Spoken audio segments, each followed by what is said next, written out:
تاریخ انسانی میں یروشلم ایک واحد شہر ہے جو دنیا میں موجود 3 سب سے بڑے اور اہم مذاہب مسلمان، عیسائی اور یہودیوں کے لیے مذہبی لحاظ سے بہت اہمیت کا حامل ہے۔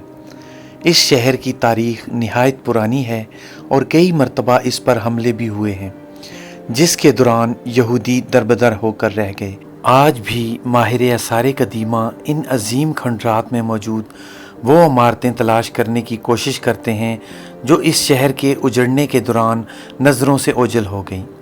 پہلی بار یہ شہر حضرت داؤد علیہ السلام کے دور میں تعمیر ہوا۔ وہ اللہ کے جلیل القدر پیغمبر تھے۔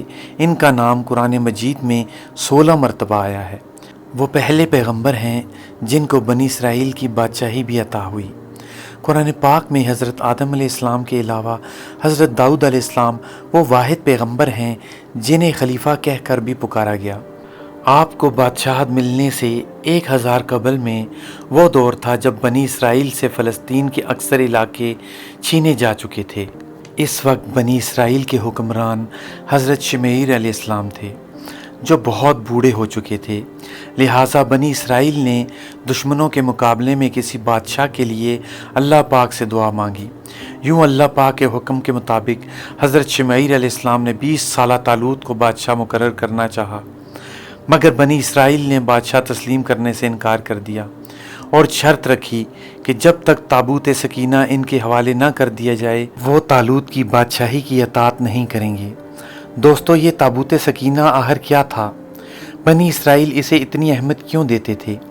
جب تاریخ میں تحقیق کریں تو معلوم پڑتا ہے یہ لکڑی سے بنا مگر قیمتی تابوت تھا جو حضرت آدم علیہ السلام پہ نازل ہوا تھا اور پوری زندگی ان کے پاس رہا اور پھر بطور وراثت آپ کی اولاد کو ملتا رہا، یہاں تک کہ حضرت یعقوب علیہ السلام کو ملا جنہیں اسرائیل بھی کہا جاتا ہے، اور آپ کی اولاد بنی اسرائیل کہلاتی ہے۔ ایسے یوں آپ کے بعد آپ کی اولاد بنی اسرائیل تک پہنچا۔ حضرت موسیٰ علیہ السلام اللہ کے جلیل القدر پیغمبر تھے اور وہ بھی بنی اسرائیل میں سے تھے۔ یوں یہ تابوت سکینہ حضرت موسیٰ علیہ السلام تک بطور وراثت پہنچا ہے۔ قصص الانبیاء کے مطابق اس تابوت سکینہ میں تورات کا اصل نسخہ، پتھر کی تختیاں جو کوہ سینا پر حضرت موسیٰ علیہ السلام کو عطا کی گئی تھیں، حضرت موسیٰ علیہ السلام اور حضرت ہارون علیہ السلام کا عصا مبارک اور پیرہن، اس کے علاوہ من و سلوہ کا من ایک برتن میں محفوظ تھا تاکہ آنے والی نسلیں اللہ کے اس احسان کو یاد رکھیں جو صحرا میں بھٹکنے کے دوران اللہ پاک نے ان پر فرمایا۔ کیونکہ جب حضرت موسیٰ علیہ السلام فرعون سے اپنی قوم کو نجات دلوا کر ایک صحرا میں پہنچے تو یہ ایک ویران صحرا میں تنہا موجود تھے، کھانے پینے کا کوئی ذریعہ موجود نہ تھا، لہٰذا اللہ پاک کے حکم پر من سلوہ کھانا ان پر جنت سے اترتا تھا۔ تابوت سکینہ اللہ کی طرف سے بنی اسرائیل کے لیے رحمت اور برکت کا باعث ہے، اور ان کو جب بھی کوئی مشکل پیش ہوتی یا جنگ میں ہار کا خطرہ ہوتا تو بنی اسرائیل تابوت سکینہ کو سامنے رکھ کر اللہ پاک سے جو بھی دعا مانگتے وہ قبول ہوتی تھی۔ یعنی تابوت سکینہ بنی اسرائیل کے لیے بہت معتبر ثابت ہوا، مگر جب بنی اسرائیل گناہوں میں مبتلا ہو گئے، سرکشی اور ظلم و ستم کی انتہا کرنے لگے، تو پھر ان کی بدکاری، بدعمالیوں کی بدولت اور ان پر اللہ کا عذاب نازل ہوا، اور قوم عمالق کے ایک لشکر جرار نے بنی اسرائیل پر حملہ کر کے اسے تہس نہس کر دیا اور بنی اسرائیل کی بستیوں کو تباہ کر دیا، اور تابوت سکینہ کو بھی اٹھا کر اپنے ساتھ لے گئے اور جا کر کوڑا کرکٹ اور نجاستوں میں پھینک دیا۔ اس بے ادبی کی وجہ سے اللہ پاک نے قوم عمالقہ پر اپنا عذاب نازل کیا اور طرح طرح کی بیماریاں ان پر مسلط ہو گئیں۔ قوم عمالقہ کے 5 شہر دیکھتے ہی دیکھتے ویران ہو گئے، لہٰذا انہیں سمجھ آ گئی جو کچھ بھی ہو رہا ہے وہ دراصل اللہ کا عذاب ہے جو تابوت سکینہ کی بے حرمتی کرنے پر ان پر نازل ہو رہا ہے۔ لہٰذا انہوں نے فوراً اس تابوت کو تلاش کر کے بیل گاڑی میں ڈالا اور اسے بنی اسرائیل کی طرف روانہ کر دیا۔ اللہ پاک نے 4 فرشتوں کو بھیجا جنہوں نے اس مبارک تابوت کو اٹھا کر حضرت شمیر علیہ السلام کی خدمت میں پیش کیا۔ यूं हज़रत शमूएल अलैहिस्सलाम ने ताबूत बनी इसराइल के हवाले कर दिया और शर्त के मुताबिक यानी ताबूत सकीना की वापसी पर बनी इसराइल ने तालूत को अपना बादशाह तस्लीम कर लिया। हज़रत दाऊद अलैहिस्सलाम ने तालूत के लश्कर में कम उम्री में शमूलियत अख्तियार की। इस वक्त दुश्मन फ़लस्तीनियों के सिपा सालार जालूत ने इसराइलियों को मुकाबले की दावत दी, मगर पूरे इसराइलियों में से किसी में भी इससे मुकाबला करने की हिम्मत न थी। यूं हज़रत दाऊद अलैहिस्सलाम इसके मुकाबले में निकले और इसे कत्ल कर दिया। इस वाक़े ने हज़रत दाऊद अलैहिस्सलाम को बनी इसराइल की आंखों का तारा बना दिया और इनके दिल में इनके लिए मोहब्बत पैदा हो गई। लिहाजा तालूत ने अपनी बेटी हज़रत दाऊद अलैहिस्सलाम से ब्याह दी और यूं वक्त गुज़रता गया, यहाँ तक कि हज़रत दाऊद अलैहिस्सलाम बनी इसराइल के हुक्मरान बने और इन्हें नबूवत भी अता हुई। आप ही ने यरूशलेम की बुनियाद रखी। वहाँ ताबूत सकीना की हिफाजत के लिए एक महल या हैकल बनाना शुरू किया। आपने बनी इसराइल पर 40 साल हुकूमत की, मगर आपके दौरे हयात में ये हैकल बनकर मुकम्मल न हो सका और आपके बेटे हज़रत सुलेमान अलैहिस्सलाम ने इसे मुकम्मल किया। इसी बिना पर इसे हैकल सुलेमानी भी कहा जाता है।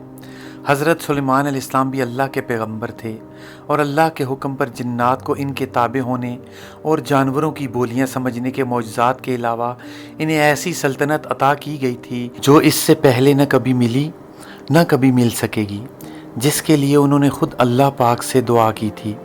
हैकल सुलेमानी की तामीर में 7 साल का अरसा लगा और यूं ये 410 साल तक कायम रहा, यहाँ तक कि हज़रत सुलेमान अलैहिस्सलाम के बाद बनी इसराइल के आपसी झगड़े शुरू हो गए, जिसके नतीजे में 2 रियासतें शुमाली फ़लस्तीन में सल्तनत इसराइल, जनूबी फ़लस्तीन में सल्तनत यहूद कायम हो गई।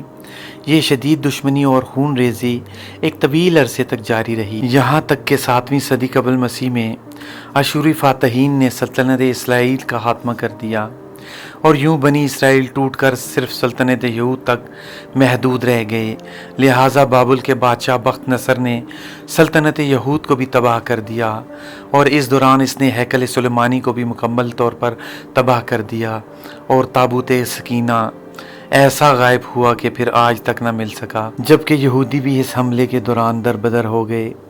इस वाक़े के 70 साल बाद ईरानी बादशाह ज़ुल्करनैन इन्होंने यरूशलेम पर हमला करके बिना किसी खून रेज़ी के यरूशलेम का कब्ज़ा छुड़वाया। यूं यहूदी दोबारा यरूशलेम में आबाद हो गए और हैकल सुलेमानी को दोबारा से तामीर करना शुरू कर दिया। इसी बिना पर यहूदी ज़ुल्करनैन को अपना मसीहा समझते हैं। इसी दौरान हैकल सुलेमानी दोबारा तामीर हुआ, लेकिन ये तामीर भी सिर्फ 430 साल तक कायम रही, जबकि इस दौरान ताबूत सकीना को भी यहाँ वापस न लाया जा सका। ये पहले हैकल की बर्बादी के दौरान गायब हुआ था और दोबारा कभी न मिल सका। इसी अरसे के दौरान यहूदियों ने रोमियों के ख़िलाफ़ बगावत की नाकाम कोशिश भी की। लिहाजा 70 ईस्वी में रोमन हुक्मरान टाइटस ने यरूशलेम को हमला करके तबाह कर दिया और यूं हैकल सुलेमानी दूसरी मर्तबा तबाह हो गया। इस हमला के दौरान तकरीबन 1.5 लाख यहूदी मारे गए, जबकि हज़ारों को ग़ुलाम बनाकर जंगली जानवरों के आगे डाल दिया गया। इस खून खराबे के बाद कोई यहूदी ये बताने के लिए भी ज़िंदा न बचा ताबूत सकीना का क्या बना। मगर दोस्तों, आहर ताबूत सकीना इस वक्त कहाँ मौजूद है? इस मौजू पर दुनिया के मुख्तलिफ़ हिस्सों से मुख्तलिफ़ दावे सामने आते रहते हैं। मिसाल के तौर पर कुछ यहूदियों का इस बारे में दावा है वो उर्दन के इलाके जबल नींबू के इलाके में कहीं मौजूद है, जबकि कुछ लोग अथूपिया के गिरजाघर में इसकी मौजूदगी का दावा करते हैं, जबकि कुछ लोगों का ये मानना है ये मलका बरतानिया के तख्त के नीचे मौजूद है, जहाँ मलका की तख्त पोशी की जाती है। गर्ज ये कि दुनिया भर से इसके मुतल्लिक मुख्तलिफ़ दावे सामने आते हैं और यहूदी इसे ढूंढने के लिए सरतोड़ कोशिश कर रहे हैं, मगर ये असल में कहाँ है ये अल्लाह ही जानता है और कोई नहीं जानता, और जब अल्लाह चाहेगा तो ज़ाहिर हो जाएगा। उम्मीद है आज की वीडियो भी आपको पसंद आई होगी। वीडियो पसंद आई हो तो इसे लाइक, शेयर और चैनल को सब्सक्राइब करना मत भूलें। मिलते हैं अगली शानदार वीडियो में।